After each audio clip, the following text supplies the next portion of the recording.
Assalamu alaikum students, welcome again in data structures class. So in this lecture we will discuss stack. In computer science, data structures are ways to store and organize data so it can be used efficiently. Knowing about data structure is important because picking the right one can dramatically affect the performance of a program. Let's look at the simplest data structure, stack. Actually in computer science is used a lot, like it is in English. So let's think of a stack of a book. If you want to add a book to the stack, you will add it to the top, and if you want to get a book from the stack, you will start from the top as well and remove element. It's cumbersome to access a book in the middle of the stack. So we generally avoid data stack because a stack has a top and a bottom, so we can add and remove only from the top. That's mean in stack have only one option for adding and for removing an element.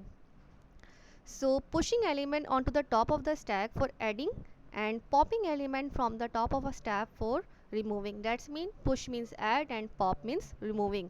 So a stack is a data structure in which elements are stored by insertion order. The last element that you put in the first one, that's going to come out.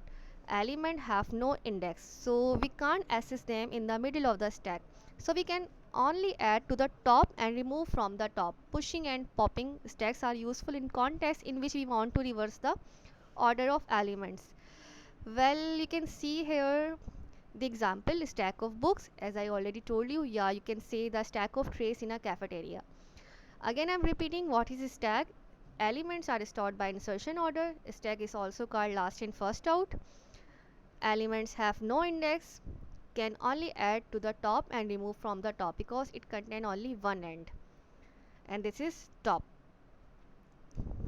So here are some real life example of a stack, like shipment in a cargo, plates on a tray, stack of coins, stack of drawers, shunting of trains in railway yard. Yeah, think else example you can assume in your mind. For example, think about the undo button. In a lot of application, the application stores activities performed in a stack, so the when you press the undo button, the activity that's undone is the last one that was performed. Now, so I hope you got the point what is undo operation is doing. Actually it is doing stack operation. So let's discuss stack operation here. This is there are some stack operation like push, pop, top, empty stack. This is the representation of the empty stack. For example, if top equal to -1, that's mean your stack is empty, there is no value in the stack, and top point to -1. Now we are entering 1 in the stack, so pushing 1 in the stack, that's mean in stack 0 position the value is 1. Top is set to the 0 index. Now I am pushing 2 element, that's mean stack 1 index, the value is 2. That's mean now to point to the 1 index. Now in stack 2 position, that's mean this is 0. You can see my cursor position. This is 1 and this is 2.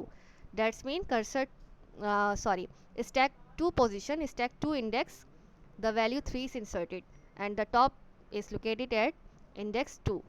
Now this is the return stack means pop. Now I'm popping the element. That's mean we are popping the element from the position of the top of the stack is at locate 2 position. Now I'm popping the element 3 from the 2 location. That's mean your pop now point to the element 2. That's mean this is 1 position of the top.